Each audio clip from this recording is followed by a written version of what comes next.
우리는 어제까지 느부갓네살 왕과 관련된 에피소드를 살펴보았습니다. 이제 이어지는 오늘 본문은 느닷없이 갑자기 벨사살 왕의 이야기로 옮겨지고 있는 것을 봅니다. 역사의 흐름으로 본다면 시간적 간격이 한 25년, 약 25년 정도 있어요. 어제의 그 느부갓네살 왕과 지금 오늘 이 벨사살 왕의 이 기록은 역사적으로 보면 한 25년 정도 흐른 시간을 우리에게 보여주고 있습니다. 느부갓네살은 이 바벨론, 신바벨론을 최고의 제국으로 만들고 43년간 바벨론을 통치하다가 BC 562년에 사망을 했습니다. 그리고 그가 죽고 나니까 그의 아들 에윌 무로닥이 즉위를 했어요. 그런데 그가요, 이복 형제한테 죽임을 당합니다. 그리고 그를 죽였던 그 이복 형제가 왕위에 올랐지만 그는 채 4년 정도만 다스리다가 전쟁에서 또 죽어요. 그랬더니 그 사람의 아들이 또 왕위로 즉위를 했습니다. 왕을 이어받았는데 한 달 만에 축출이 됩니다. 한 달 만에 그 왕위 자리에서 축출이 돼요. 그를 끌어내리고 왕위에 올랐던 자가 나보니두스라는 사람인데요. 그 사람은 실질적으로는 이 느부갓네살, 우리가 어제까지 살펴봤던 느부갓네살의 사위입니다. 그리고 그의 아들이 누군가? 벨사살, 오늘 여기 나오는 벨사살입니다. 그러니까 바벨론 제국의 1인자, 1인 통치자, 제일 높은 자리에는 명목상으로는 나보니두스라는 사람이 있고 실질적인 통치자는 누구예요?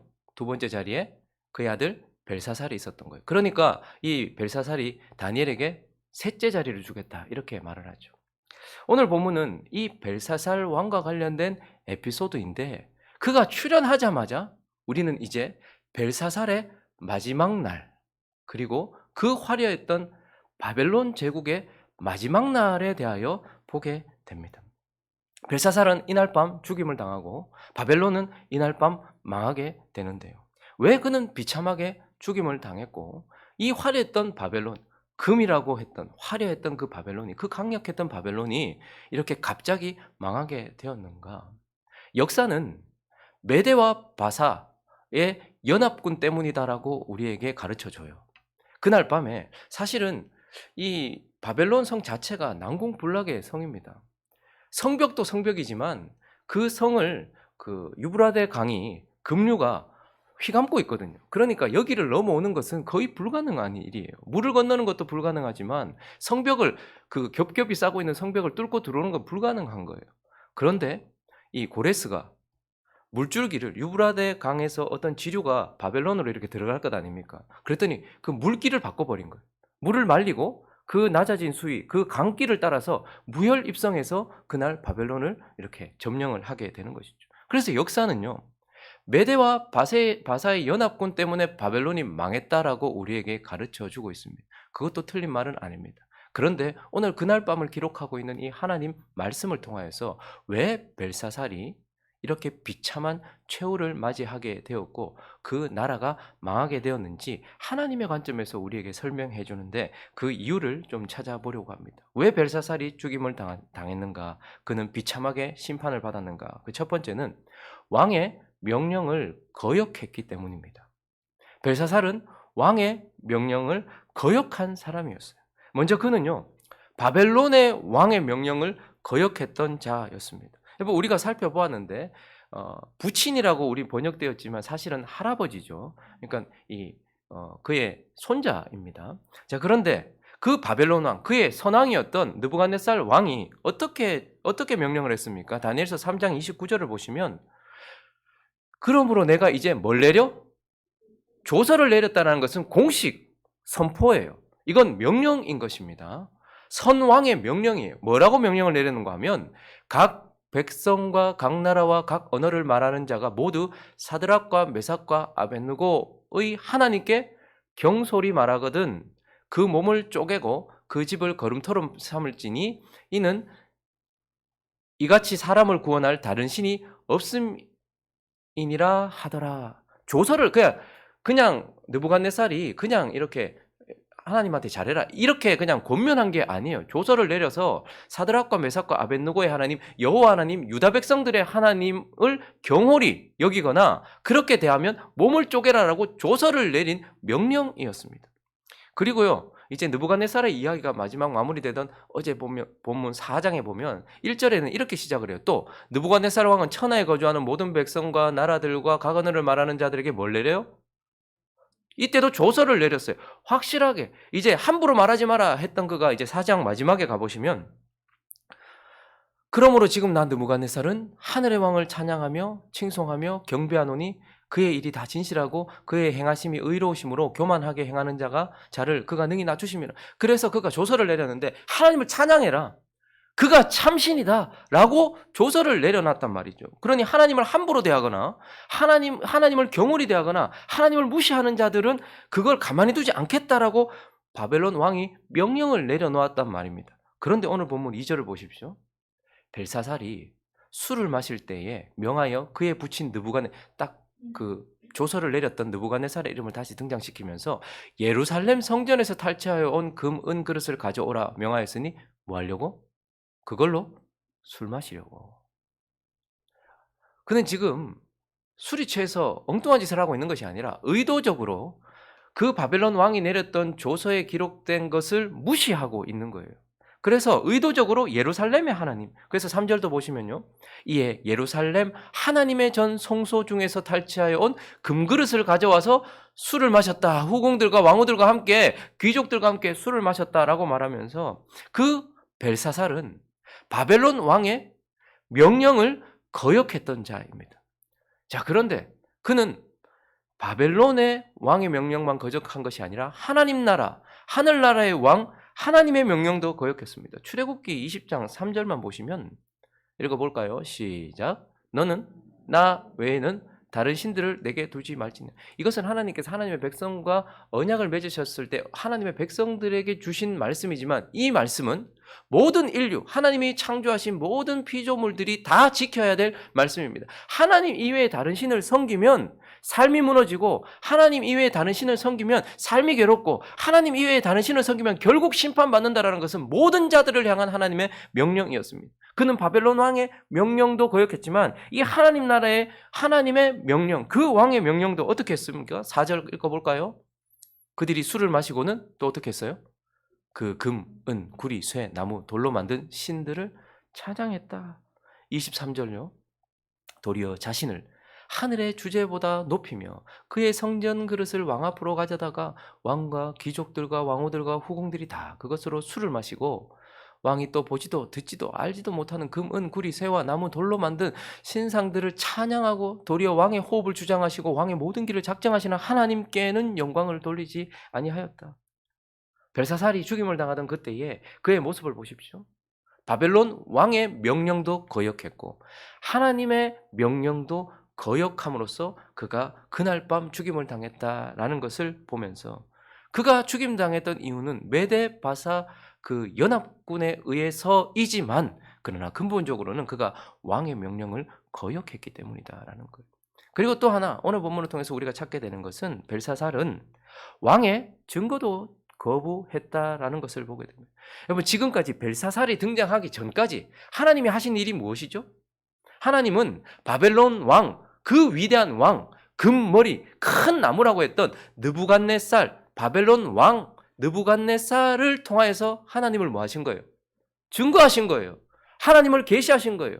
그분이 지극히 높으신 분이다. 그분은 주권자시다. 그분은 선하시다. 그분이 신이다. 이 모든 것들을 다 바벨론 왕, 세상 왕에 의하여 증거했습니다.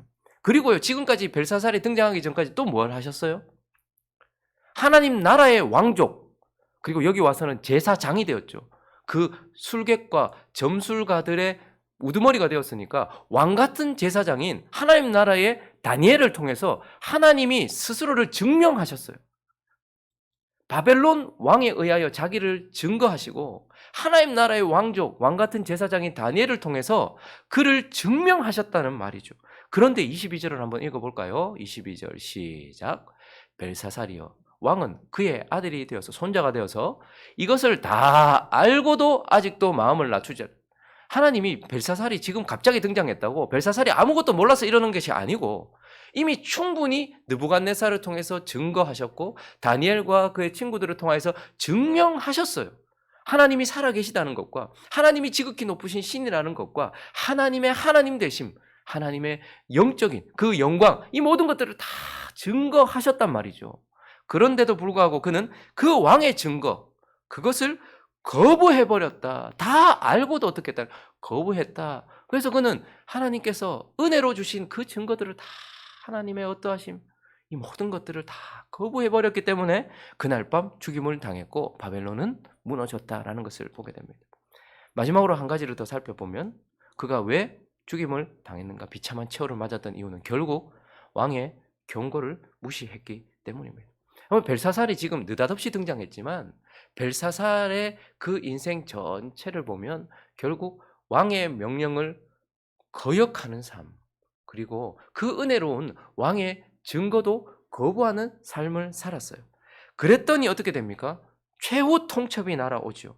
하나님의 심판이 선포가 되는데 24절부터 보시면 이러므로 당신이 왕의 명령을 거역하고 당신이 왕의 증거도, 그 은혜로운 증거도 거부함으로, 이러므로 그의 앞에서 이 손가락이 나와서 이 글을 기록하였네. 고고학자들이요, 이 바벨론, 그 바벨론 성에 대한 그 유물들을 찾았을 때에 진짜 그 벽이 석회, 그러니까 우리로 말하면 칠판 같이 되어 있는 거예요. 그래서 이렇게 쓰면 끄여지는 거죠. 근데 손가락에 술 마시다가 술이 확 깬 거예요. 손가락이 나와서 썼다. 왜? 네가 왕의 명령을 거부했고 왕의 증거도 거부하고 지금 이렇게 하고 있기 때문에 그 글이 나왔는데, 기록된 글자는 이것이다. 메네메네 데겔 우바르신. 이것이 무엇인 뜻이냐면 메네는 하나님이 이미 당신의 시대 끝냈다, 이미 세웠다, 니는 여기서 끝났다라고 지금 하나님께서 말씀하시는 것이 메네, 끝났다, 너의 시대는 끝났다. 데겔은 너는 하나님께 모자라다. 하나님이 은혜로 명령하셨고 증거도 주셨는데 너의 삶은 하나님 앞에서 부족하다. 그래서 어떻게 해요? 베레스, 나뉜다. 메대와 바사 사람에게 준바되어서 그것이 나뉠 것이다 라고 하나님께서 최후 통첩을 하셨지만, 이 통첩은 뭐죠? 심판에 대한 선포예요. 너 심판받는다. 여러분, 그런데 하나님께서 지금 이렇게 말씀하시는 이유가 뭐예요? 그냥 끝내면 되잖아요. 가룟 유다도 어차피 그래 될 거 놔두면 되잖아요. 근데 그날 밤에 나와 그릇에 같이 손을 넣는 자가 나를 팔 것이다. 계속해서 이런 말씀을 주시는 이유는 뭐죠? 최후 통첩이지만 마지막 기회를 주는 거예요. 정신을 차려라.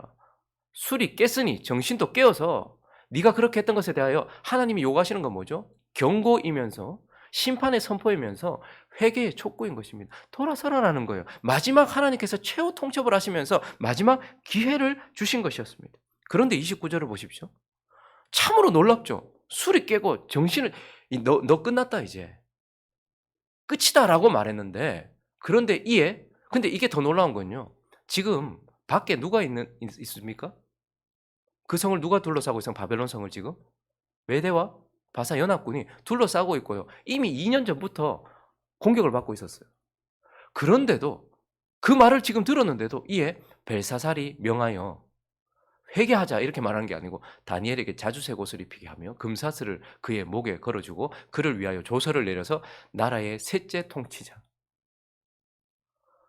지금 뭐 하는 거예요? 한마디 회개도 없고 여전히 다스리고 있는 거예요. 여전히 자기가 통치권자로 그곳에 서 있는. 그래서 그는 결국 하나님의 경고, 하나님께서 회개해라, 돌이켜라, 그렇지 않으면 정말 끝이다 라고 말씀하시는데 끝까지 회개하지 않고 돌이키지 않았다라는 것을 보게 됩니다. 여러분, 근데 왜 벨사살이, 여러분, 이 정도 되면 진짜 대단한 거 아닙니까? 근데 왜 회개하지 않았을까요? 이 인간이 왜 회개하지 않았을까요?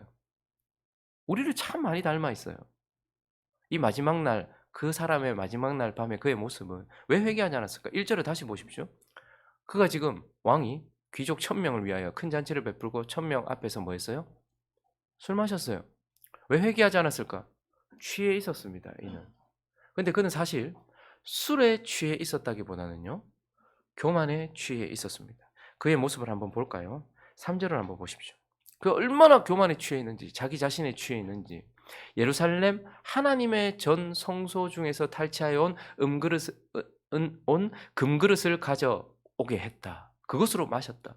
그럼 지금 뭘 무시하고 있습니까? 교만에 취하여서 하나님과 관련된 성물을 함부로 다루고 있는 게 보이십니까?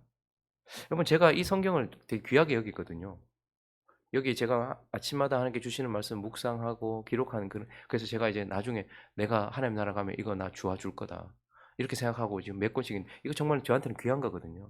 근데 자 이거를 우리 성도 중에 누가 한 분이 이걸 막 함부로 집어던지고 그러면 여러분 물론 성경 자체도 그렇지만 제가 가지고 제가 소중하게 생각하는 것을 누군가가 함부로 다룬다는 것은 그것의 소유자를 함부로 생각한다라는 증거예요. 지금 그가 얼마나 교만했는지 하나님의 성전 웬만하면 다른 종교를 가진 사람의 그 어떤 그 신과 관련된 거는 우리도 웬만하면 그걸 좀 함부로 대하지 않잖아요. 그런데 그가 지금 얼마나 교만했는지 하나님의 기물 그것을 함부로 다루고 있다는 것을 보게 돼요. 그리고 13절로 가 보시면요. 이에 다니엘이 부름을 받아왔어요. 신들의 영이 그에 거하고 있다. 당신의 할아버지가 그를 높였다. 셋째 그가 그 제사장들 중에 으뜸이다. 그래서 그를 불렀는데 이런 정보는 주지도 않았는데 그가 부르면서 뭐라고 말합니까? 이에 다니엘이 부름을 받아 왕 앞에 나오매 왕이 다니엘에게 말하되 읽어볼까요? 시작. 네가 나의 부왕이 유다에서 사로잡아 온 유다 자손 중에 뭐죠? 하나님의 사람을 무시하고 있어요. 하나님 나라의 왕 같은 제사장 다니엘. 그래서 지금까지 그 나라를 위하여 일했던 그를 향해서 포로 그 사로잡혀 온 그 하찮은 존재냐? 이렇게 이제 말하고 있는 것은 하나님이 보내신 사람을 무시하고 있어요. 그래서 그게 23절에 정확하게 드러나고 있죠. 그가 어땠다는 거예요? 교만에 취해서 그는 술에 취하기도 했지만 교만에 취해서 하늘의 주제보다 자기 자신을 높이고 있어요. 그리고 하반절도 보시면요. 자신의 호흡을 주장하고 모든 길을 작정하시는 하나님께 영광을 돌리지 않고 있어요. 그가 왜 회개하지 않았을까? 그는 교만에 취해 있었고 술에 취해 있었기 때문이다라는 것을 우리는 보게 되는 것입니다. 그리고 왜 그가 회개하지 않았을까? 또 하나는요. 그가 믿었기 때문입니다. 뭘 믿었기 때문일까요? 바벨론은 결코 망하지 않는다라고 믿었기 때문에. 여러분 우리는 흔히들 망하는 사람들 믿음 없어서 망한다. 그 말도 맞아요. 그러나 그들에게는 믿음 때문에 망해요. 우리가 구원받는 이유도 믿음 때문이에요. 하나님이 창조 주시고 그의 아들 예수 그리스도는 우리의 구원 주시며 우리가 그분이 심판자라는 것을 믿는 믿음으로 우리가 구원을 받아요. 근데 그들도 믿음 때문에 망해요. 어떻게 믿었을까요? 여러분 앞에서도 말했지만 이 바벨론 성이 난공불락의 성입니다. 유브라데 강이 급류가 거기를 이렇게 휘감아 돌고 있어요. 말 타고 들어간다? 이거는 거의 불가능한 일입니다. 전쟁을 하기 위해서는 화살을 쏘야 되는데 가까이 갈 수가 없잖아요. 거기다가 이 바벨론 성벽 자체가요. 일단은 이중 구조였어요. 안쪽 성벽은 높이가 12m 정도. 그리고요. 이 넓이, 그 폭이 안쪽 성벽이 6.5m 정도예요. 그 당시 6.5m로 성벽을 지었다. 그리고 바깥 성벽은 3.5m 정도예요. 근데 느부갓네살이요. 유브라데 강 동쪽에 또 두 겹의 성벽을 또 쌓았어요. 그 두 겹의 성벽이 하나는 7.5m, 하나는 7m 정도. 그러니까 전체로 말하면 바벨론 성을 둘러싸고 있는 성벽의 높이가 한 12m 정도 되고 폭이 한 26m 정도 되는 거예요. 여러분 그러니까 이 성이 망하겠냐? 거기다가 그 바벨론 성 안에는요. 몇 년을 먹고 살 수 있는 식량이 충분히 쌓여 있었어요. 거기다가 유브라데 강의 지류로부터 흘러들어오는 물이 있었기 때문에 그러니까 거기는 이렇게 막을 수가 없는 곳이다라고 생각했던 것이죠. 그리고 이 영화로운 바벨론이 망하지 않을 것이라고, 그래서 이런 성은 결코 망하지 않을 것이라고 믿었다는 말입니다. 그의 그 믿음 때문에 결국은 그가 회개하지 않았고 결국은 그 왕의 경고를 무시하여서 그가 그날 밤 죽임을 당했고 화려했던 바벨론도 여기에서 막을 내렸다라는 것을 보게 됩니다. 세 가지 뭐죠? 왕의 명령을 거역했어요. 그리고요. 왕의 증거도 거부하더니 결국 마지막 경고도 무시하여서 결국 회개하지 않으므로 그가 망했다. 그런데 그 수단이 뭐였다고요? 메데바사 연합군이었다. 이 네 가지 이유 때문에 그가 망했다라는 것을 보게 됩니다. 말씀을 정리하겠습니다. 우리 다시 느닷없이 성경에 등장한, 여보 여기에 이름 올리는 게 쉬운 일입니까? 그런데 여기에 벨사살의 이름이 등장했어요. 1절을 다시 한번 볼까요? 벨사살 왕이 등장하자마자 어떻게 등장합니까? 귀족 1000명을 위하여 큰 잔치를 베풀고 1000명 앞에서 술을 마시니라. 흥청망청 술을 마시면서 무엇인가에 취해서 사람을 위하여, 땅의 왕이 사람을 위하여 그 땅에 기쁨을 주는 술에 취해 그렇게 있었어요. 자, 그런데 마지막 30절, 31절, 그날 밤 갈대아 왕 벨사살이 죽임을 당했고 메대 사람 다리오가 나라를 얻어 바벨론도 망했다. 여러분, 우리는 생각보다 심판이 가까이 있다라는 것을 알아야 합니다. 그날 술을 흥청망청 마시며 술이 취해 있던 벨사살 눈앞에 마지막 죽음이 기다리고 있었음에도 불구하고 그는 그렇게 취해서, 술에 취해, 교만에 취해 자기 자신을 향한 믿음과 자기가 가진 것들을 향한 믿음에 의하여서 왕의 명령도 거역하고 왕의 증거도 거부하고 왕의 경고도 무시하여 회개 없이 그 순간을 지나다가 그날 밤 죽임을 당했다라는 것을 보면서 우리도 우리 앞에 믿음의 사람들에게는 축복이 있겠지만 나 상태를 점검해 볼 필요가 있습니다. 우리 앞에 정말 가까운 곳에 심판이 눈앞에 있다라는 것을 기억하면서 나는 왕의 명령 앞에 어떻게 살고 있는지, 나는 그 왕이 주신 증거를 어떻게 대하고 있는지, 나는 삶의 순간순간 찾아오는 그분의 경고에 어떻게 반응하는지를 살피면서 벨사살과 같지 않은 삶을 살아가는 저와 여러분 되시기를 예수 그리스도의 이름으로 축원합니다.